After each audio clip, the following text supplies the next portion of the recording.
Welcome to the Sales Lead Dog Podcast, hosted by CRM technology and sales process expert Christopher Smith, talking with sales leaders that have separated themselves from the rest of the pack. Listen to find out how the best of the best achieve success with their team and CRM technology. And remember, unless you are the lead dog, the view never changes. Welcome to Sales Lead Dog. Joining me today is Rob Israel. Rob, welcome to Sales Lead Dog. So glad to be here. Very excited about today. This is awesome. Rob, when you look back over your career, you've done quite a bit in your career, some different things. What are the three things that you could boil it down to that have really driven and led to your success? Oh, there's a few. When I started off in the Navy, I remember my chief, Harry Goodman. I had a pretty big ego back then, and he pushed me up against the wall one day and said, "Rob, you're really good at what you do, but you got to support the people around you, and you got to take into account what their needs are." And that was probably my first real big learning point of, whether you're a manager, whether you're on a team, you got to take care of the people around you. You got to surround yourself with people that are smarter than you. If you're not surrounding people that are smarter than you, you're just going to get yeses, or you're not going to get the right information. Yeah. Another one is, one of my former bosses, the CEO of John C. Lincoln Healthcare, when I was a CIO and a CISO, Dan Coleman, incredible leader. And his thought was, get input from everybody, set the direction, tell them what you want to do, solicit their input, pull in their input. But when you make a decision, everyone's got to move in the same direction. Whether you're taking, whether parts of their advice are taken or discarded, you still got to move in the same direction and explain why.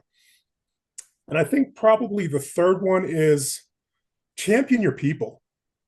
There are so many managers out there. I've worked for some great managers and some really bad managers. The really bad managers were interested in advancing their careers and kind of using the resources they had at their disposal. The really great ones that I would go to work for again today, tomorrow, next year, were the ones that always put their people first. You should be able to develop your people so that you almost become irrelevant. Yeah. And they can step into your shoes any day of the week, but develop your people and give them the leeway and the opportunities to advance and grow and surpass you. Yeah.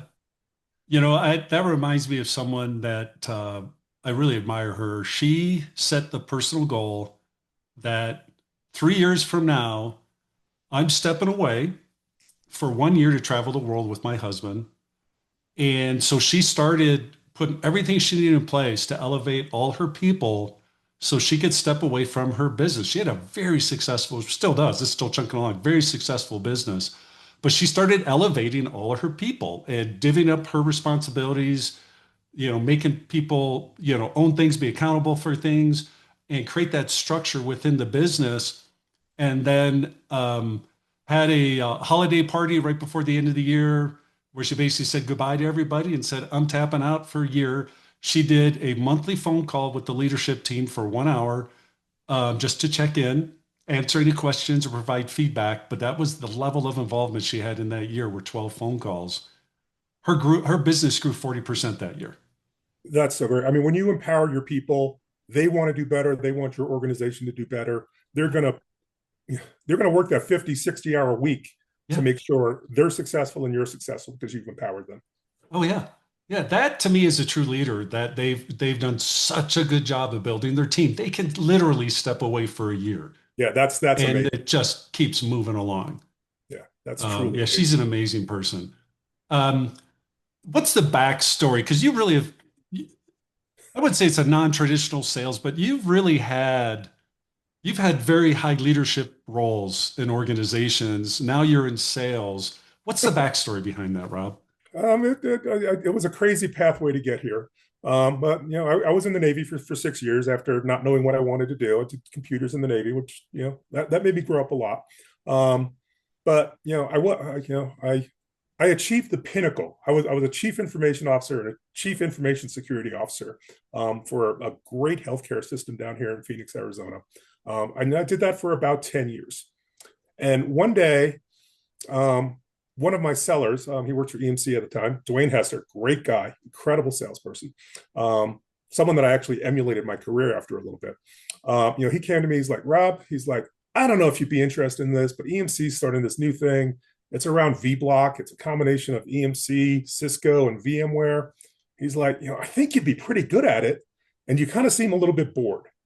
And he kind of, made me reflect. And I was like, I am a little bit bored. I've done everything I think I can do for this organization. Yeah.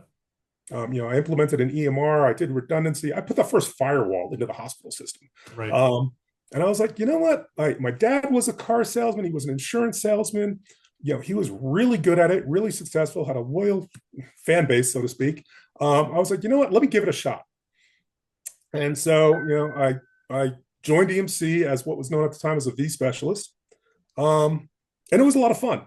I got to, meet with a lot of customers and bring my expertise and my battle scars from being a CIO and a CISO to them and explain the benefits of this new technology that was out there. Right. And I remember my very first presentation, I spent days putting this beautiful PowerPoint together. Yeah. It was gorgeous. Lots of graphics, lots of everything. And I got up to the EBC in Northern California for EMC. And, I started presenting and, 5 minutes into it, I looked around the room and everyone's heads down on their laptops or on their BlackBerries. I'm dating myself, BlackBerries. Oh, yeah. And I stopped and I paused and I said, what? Why aren't they listening to my great presentation? And then I thought about it. I was like, you know what? I would have walked out of the room if I was still a CIO. I'm reading them slides. Yeah. So I shut my laptop down and I apologized to the room. And I said, guys, this is why I think this topic's important. And heads lifted up and we actually started having a one-on-one conversation, well, 1-on-10 conversation about what their needs and what their problems were. And, I learned a very important thing. And I knew this as a CIO, but it was something really hard as a seller to ask a question. And I'm going to be polite about this. There's a different word I normally use, but shut the heck up. Yeah. And let them talk to you. Yep. And so I think that was kind of like what really kind of enamored me to it. I got to meet with people, not just in healthcare, though I always get pulled back into healthcare because of my background. Yeah. But I got to meet people from American Express, from PetSmart, from construction companies, and everyone's problems were the same. Yeah. And what I really learned is, even though it's a different industry, everybody has the same problems, whether it's a network problem, a storage problem, a security problem, they're all the same. They might have different regulations. And I started to just kind of really enjoy being able to ask that question and once again, shut the heck up and let people talk. Yeah. And that's kind of what my dad taught me. When he was a car salesman, when he was an insurance salesman, people would come on the car lot because I'd go there when I was a kid. And I'd watch him and he wouldn't be like just trying to sell the car that was on the lot. He would ask the question, what are you trying to do with the car? Fine, you go to work Monday through Friday, but what do you do on the weekends? Yeah. And then he would try to help fill that need. Right. So I think that's what got me into sales. And I've progressed by, bringing other people on board. I had a lot of inside sales reps when I was at IBM. I would bring my inside sellers with me to client meetings and let them pitch. And then I would, kind of talk to them afterwards. What do you think went well? What do you think went wrong? What could you have done better? And many of those outside sellers, Chris Burns, Ali Wilson, they're incredibly successful sellers today. Yeah. That's amazing. I say that because that's something I love to educate people. In another life, I must have been a teacher because I truly love to teach and educate and help people gain clarity around whatever. But educators talk a lot. Good sellers don't. They do what you do. And so that's one of my biggest struggles is to ask the questions and shut the heck up. Shut the heck up. Yep. Yeah. Shut the heck up. Yeah. Hey, we're taking a quick break to thank you for listening to and supporting the Sales Lead Dog podcast. I want to take a moment and tell you about my book, CRM Shouldn't Suck. If your CRM feels more like a black hole for data than something that actually helps your team sell, you're not alone. The book breaks down why CRMs fail for so many businesses and what you can do about it. No fluff, just real strategies that work. So go to crmshouldn'tsuck.com to order your free copy right now. That's right, we're giving it away. And while you're there, take 2 minutes to check out the CRM Impact Score. It's a quick diagnostic that shows you how your CRM is really performing, where it's helping you and where it's hurting you. You'll get a personalized report with clear, actionable next steps you can start right away to maximize your CRM investment. We've also got blogs, videos, and a bunch of other resources to help you finally get the results you were promised when you bought your CRM. And if you're watching on YouTube, hit that like button and make sure to subscribe so you don't miss any future episodes of Sales Lead Dog. Okay, let's get back to this episode of the Sales Lead Dog podcast. Was that a difficult transition for you, beyond that meeting to continue developing as a seller? Or is that something that you've just been able to do given the depth of experience you have in the other roles? That's a great question. I think it just kind of came naturally once I had that aha moment. I went back and, I thought about it, especially, after that EBC.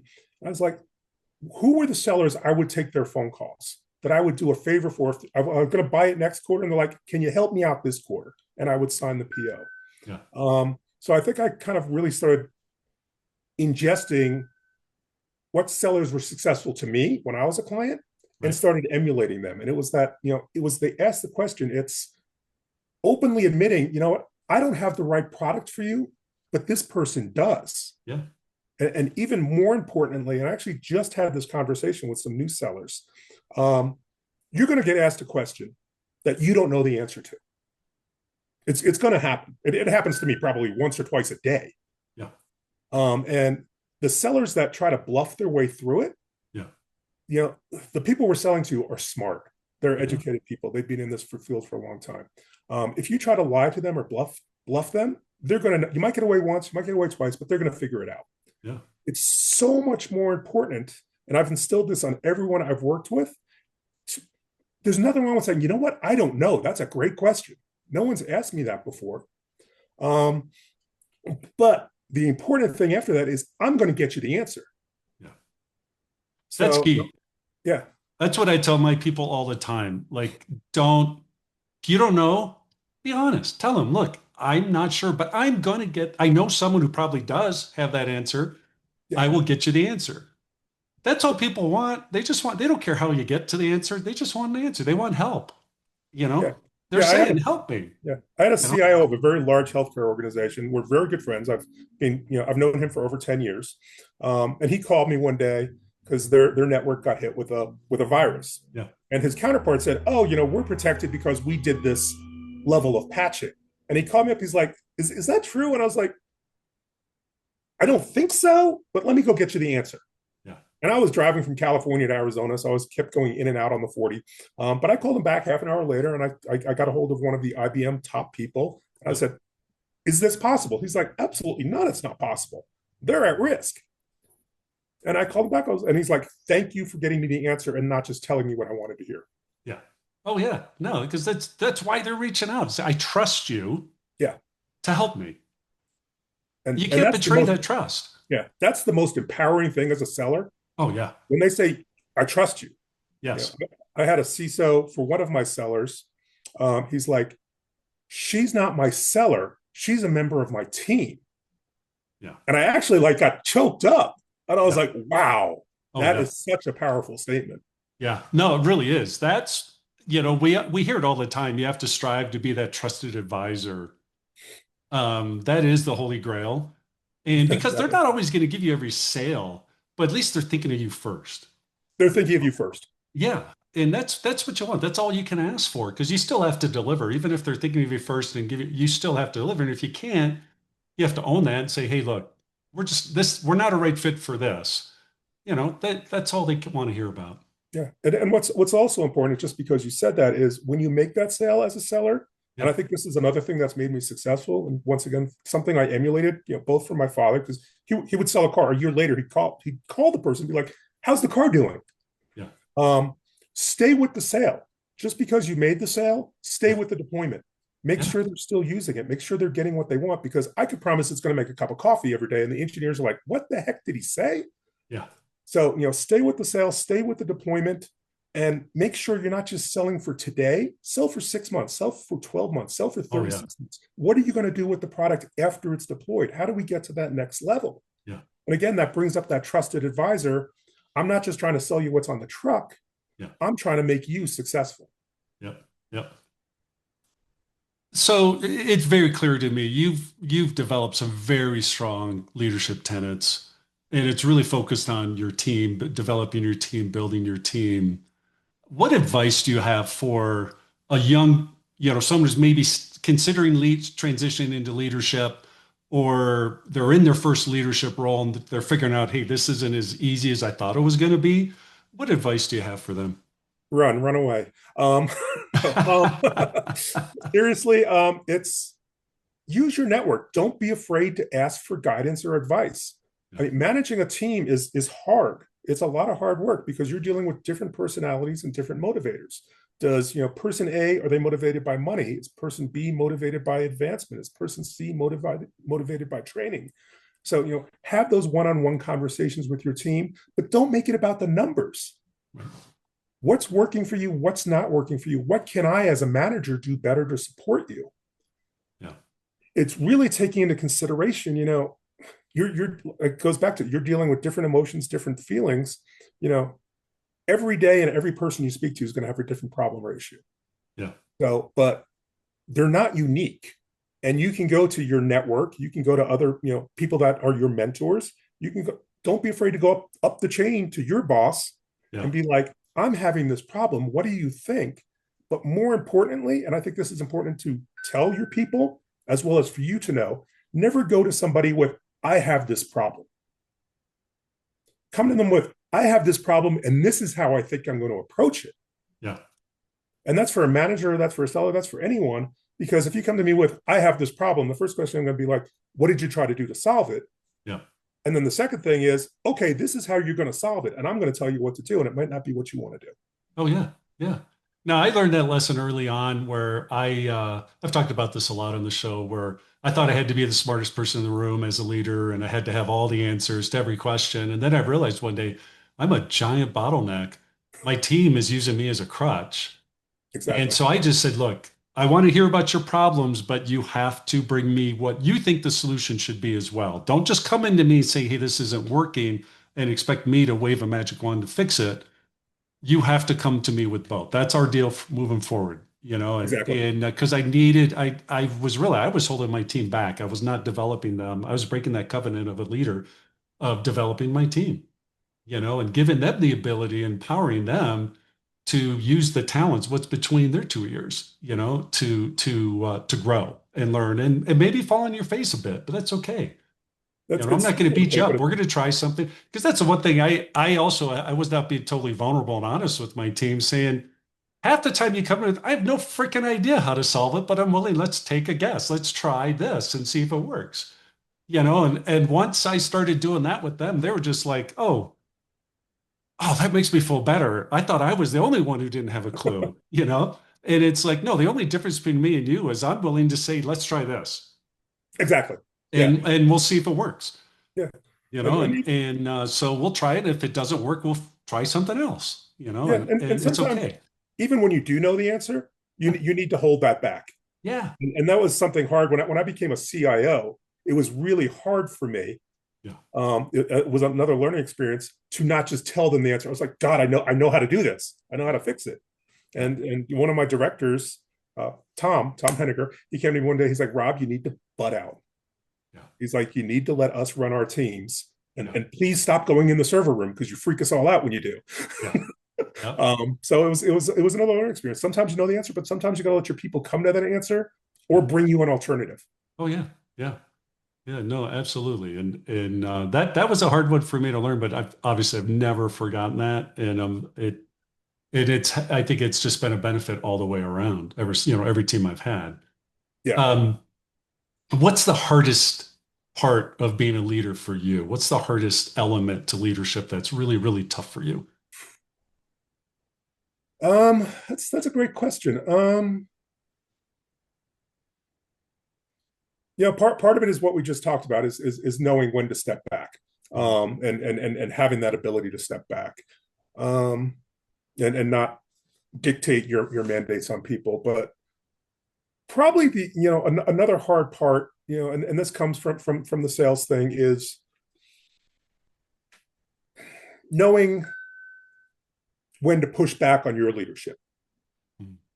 To to protect yourself, but two, to be truthful to yourself, your team, and your customers.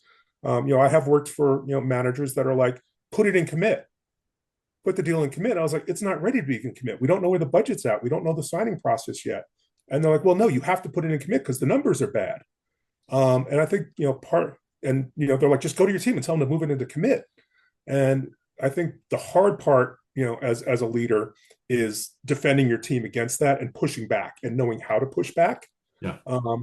And making sure that you're doing the right thing, even though there's a lot of pressure on you sometimes to do what the company wants, as opposed to what's right and what's truthful. Because I put up $100,000 deal in commit and it doesn't come through.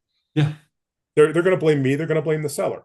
Yeah. So I think that's a tough part of the leadership role. That's super tough. And that's something that I've always struggled with, doing what I do. And I talk to a lot of salespeople about issues like that. And one of the things that I've always tried to educate people on is that, look, you need to understand that forecasting is not just for the sales team to see how they're doing. The business is making decisions based upon the forecast. Exactly. There's a lot of downstream stuff going on because of the forecast. And if you're committing to stuff before it's real, it could really put the business at jeopardy, Exactly. And oh yeah. And likewise, the other side of it is I've had sellers say, oh no, I don't put anything in CRM until I know that deal's going to be won. How's that helping the business? That's protecting you, making you look like a rock star, but that's not helping the business at all because they're using the forecast in different ways. Exactly. And you can't learn like, hey, it may be look like, hey, we're crushing it in this segment. In reality, you're not. You're actually suck at it, but it looks like you're doing really well because the handful of deals, you're closing them all. Right. Oh, we should be doing more deals like that. Well, in reality, you are. You only get to see the ones we're going to win. That we know we're going to win. Exactly. That we know we're going to win. Yeah. So it's having integrity, I think, in all aspects is just critical. Exactly. Totally agree. Yeah. Yeah. What's your favorite part about being a leader? I'd say two things. One is seeing my people succeed. It's especially if they're a new seller, when they get that first sale in or they progress that deal, is just seeing the excitement and their growth. And that goes back to, like I said, when I was at IBM, I had inside sales sellers, and seeing them transition from an inside sales seller to an outside sales seller and seeing the tremendous success they still continue to have to this day. That's really, empowering and joyful for me. And then probably the other one is it probably goes back to that. It's seeing my people move up and progress. And whether it's me lifting them up or them lifting themselves up, a combination thereof. It's when I've had sellers come to me, they're like, I got this great opportunity. Yeah, I hate to leave you, but I got this great opportunity. And sometimes it's a sales role, sometimes it's a leadership role, and it's just, I hate to see him go. Yeah. But knowing that in some way, shape, or form, maybe I help them move up there and get that next step. It's that wow moment for me. Oh yeah, that's awesome. That's awesome. So I think one of the reasons we're excited to have you on Sales Lead Dog is because of your diverse background in technology, and then selling technology. AI is a huge topic in any part of pretty much every industry. It's pretty much all we're hearing about these days. From your perspective, what excites you about AI and the potential for AI? Just given your view of the landscape. To be totally honest, I go back and forth on AI and how it's being used. And, in some instances, I think it's being used in a very bad manner. And, in a bad way, I'm going to say the recruiting systems that are using AI to create the job description and sort through the resumes.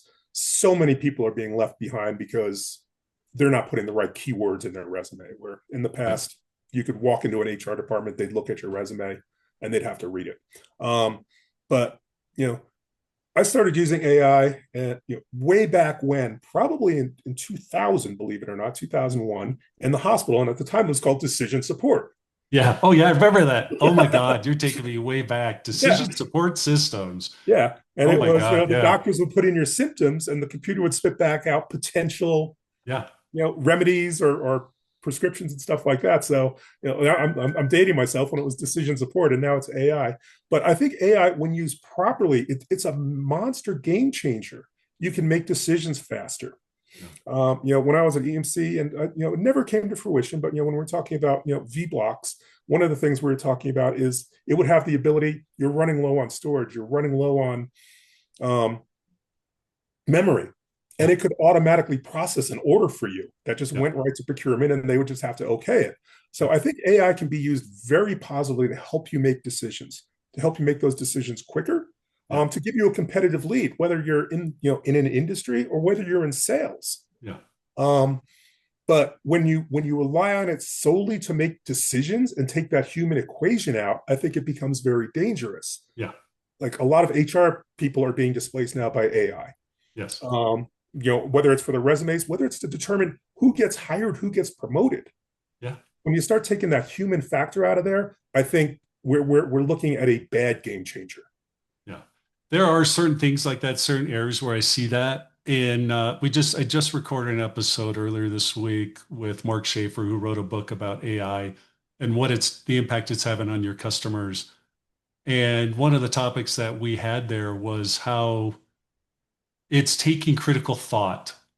It has a very strong potential to take critical thought out of our worlds. Yes. And that's a very scary thing to think about. That human element what people have to understand about AI is it's only looking at the past. That's all it can do is look at the past and analyze what's happened before and try to come up with a pattern and a path forward. It is not good at creating something truly new and unique. And, it's just not good at that. Everything that it's doing that is new, it's really a compilation of a bunch of stuff from the past. Yeah. And that is the downside to that especially if people are leaning too hard on it to write, if it writes everything for them, but they're not really looking at it. And how do I become better writer by leveraging what this tool's doing for me? Or however you want to look at that.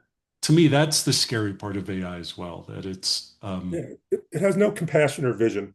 No, he talks about that. There's no, I saw another video. I've been doing a lot of research on this, that I saw a guy that he was a psychologist. He was actually saying if AI is a sociopath, it's narcissistic, it has no empathy, it does not care about you at all. It has no emotion about you at all.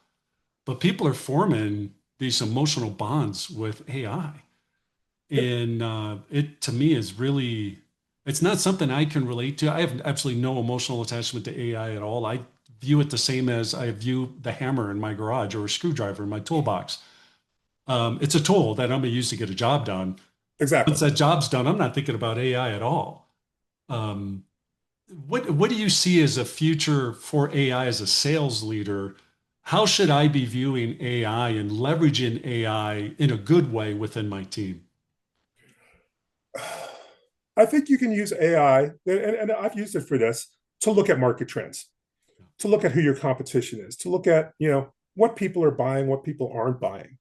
I actually did I did an AI query just last week, and I was looking at what are the top market trends in the Southwest market for cybersecurity. Yeah. And it gave me some good input back that I was able to then, though, take that, put it aside, and actually do my own research. Yeah. When it said, healthcare is looking at X, Y, and Z, not only did I call some of my healthcare counterparts and be like, hey, what do you think about this? Right. But I also went out to those sites and I was like, oh, okay, this could be game changing, or this is decision support. This has been around for 20, 30 years. It's nothing new. It's not a game changer. So I think, from a sales perspective, you can use that to see what some of the trends are. Yeah. To see what some of, your competition's doing. But, I got an email the other day And it was like, hey, Rob, we can sell you this new AI platform to just start calendaring calendars for you for prospects. So it was going to just go out and like look at a database of users and just start putting calendar items on there for me. And I was like, oh my God, this is the worst thing in the world. Oh yeah. Because, another good friend of mine is a CIO, he was talking to me a few weeks ago and he's like, I'm just getting calendar items showing up on my calendar. And he's like, I'm just blacklisting these people. Yeah. He's like, whether it's through AI or whether it's people just doing it, he's like, I have to have my secretary, my executive assistant, go through every day and look at my calendar and erase stuff. Right. Because it's no one I know. Right. So, and that to me, it's like you are really doing a disservice to people, to yourself, trying to leverage AI that way, where you are just going to be so annoying, that you're not doing anything to build the relationship. To me, it reminds me of the people that knock on my door and saying, "Hey, we're replacing a bunch of roofs in the neighborhood for your neighbors, and we just want to stop by and see what you're doing." And I'm like, "You're not replacing anybody's roofs in my neighborhood." Number one, you're annoying me because you're knocking on my door. You made me get up out of my chair, wait from the football game I'm watching or whatever to answer the door. And now you're lying to me. Yeah. No, and so I mean, it's hard to be a seller today. Yeah. Because COVID changed the game. It really did. So historically, I used to show up with a box of donuts and a business card. Yeah. And I would be like, I know you can't talk to me today, but here's my card. This is what I'd like to talk to you about. If you'd like to, give me a call. Yeah. And 9 times out of 10 that works. And then COVID popped up, and nobody's home anymore. You knock on the office door, and the office is empty. Yeah. So sellers were turning to email. They were turning to LinkedIn to do that. And it's slowly shifting back where people are in the office 2 or 3 days a week. Yeah. But people also aren't leveraging their networks. They're not using that human interaction. Right. It's I have I'm not going to say thousands, but I have a handful, maybe dozens of people I can reach out to and be like, would you do me a solid and introduce me to one of your counterparts? Yeah. Yeah. You don't need AI to do that. No, it's still about people. It's all about To people. me, selling is always going to be about people. There's going to be new tools that are AI powered that are enable us to make certain things easier for us. But bottom line, it's still, you have to sell to a person, and you have to build that connection, that relationship, build that trust to close the deal. Yeah, I worked for a manager at one point in time, and the entire company's philosophy was, you don't have to go see customers, you don't have to meet them face to face, you don't have to go to lunch, you don't have to go. And I was like, these are people that people buy from people. Yeah, and they buy from people they know and they trust. And me sending out an email or a phone call, to try to get them to do $1 million deal, that's not going to happen. Right. Yeah, you have to go visit them. You have to sit across the table from them where they can look you in the eye and you can say, I can get this done for you. Exactly. Yeah. I mean, I remember, way back when, before Zoom was a thing and teleconferencing was a major thing on everyone's desktop, back when I was a CIO, I'd get on a WebEx and it was all, just voice. And, I'd get bored and I'd walk away. I'd go get a cup of coffee. Yeah. So, but when you're in the room, and it goes back to when I did that first presentation at EBC, people weren't paying attention. People weren't engaged. Yeah. So being able to have that interaction, I mean, yes, we can see each other. We can talk to each other here. It's almost live, but it's not the same as if you and I were sitting in your living room. Oh, no, exactly. Exactly. Shifting gears, still talking about technology, but shifting gears a little bit. CRM, do you love it or do you hate it? It's kind of a mixed bag for me. That's my number one answer when I ask that question. Yeah, CRMs can be incredibly powerful when they're used correctly. Yeah. They can give you the life history of a deal, so that if I get hit by a car, I go on vacation, someone can pick it up. They can see every single step I've taken. Yeah. And they're really good for helping you have an accurate forecast. They're really good to help you understand, or your manager understand, what the next steps are on a deal. Right. And that's when used properly. There's some CRMs out there that don't allow you to do that. They don't allow you to have the history of the deal because it's a 200 character limit. Yep. So it's like, okay, I know what he did last. He made a phone call. Big deal. What was the phone call about? And but on the negative side, and it's going back to what you said, some people don't use CRMs effectively. They wait until the sow's in their hand before they put the deal in, and woohoo! Look at these deals, great, rock star. So it's kind of really a mixed deal. And then you have the leaders sometimes that are like, just put everything in there. It doesn't matter. And it becomes then just a jumble. It's like, what? I sent an email to a customer. They haven't replied back, but I should, why should I put that in the CRM? Well, you have to track 10 calls and 10 emails a day. It's like, you're going to know if I'm doing my job or not. Yeah, that I have a real issue with that when I hear like, oh no, we have certain, quotas of how much they need to be doing every day. Why? Exactly. Why? And now if they come and say, look, we've done the research, we know if we get to this level of engagement, we can get a meeting. Okay. That makes sense. But if it's, no, we just have a number, we just got to hit our quota that someone told us we have to do 10 of these and 10 of these, all you're doing is wasting people's time. You're not leveraging the power of this tool. You're using it as a stick, hoping, hey, if I whack these people enough, they'll start moving in the direction I want them to move. Yeah, good luck with that. They might for a little while, but after a while, they're going to learn, hey, how to avoid your stick. They're going to learn how to avoid the stick, or just how to avoid to get out. I mean, I sent 10 emails. Here's, and they're just going to blast them through LinkedIn. Yeah. Yeah. Now, the nice thing with tracking your stuff now is AI can go back and read all of that stuff and track, here's all the the summary of the emails you've had, or the summary of the phone calls. Here's the summary of all your interactions. So the next time I'm reaching out to them, I don't have to go through and read and try to remember, oh God, what did we talk about last time? Whatever. AI can tell me, and now I can move forward correctly and quickly. And there you go. You're using it as a tool to help you advance. Exactly. Yeah. I'm using it as a tool. It's not anyway, it just, I see that a lot where people don't understand. They're forgetting the human part around this technology, that it's people you're trying to get to use this tool, and they want to sell. Ultimately, they want to sell to make money. If CRM's not enabling that, you got a real problem. And it's not about the technology. It's that's the other thing that I see a lot. But Rob, we're at our time here. It always goes so fast for me. I see that almost every episode, but it always does. The time just blurs by. If people want to reach out and connect with you, learn more about what you do, what's the best way for them to do that?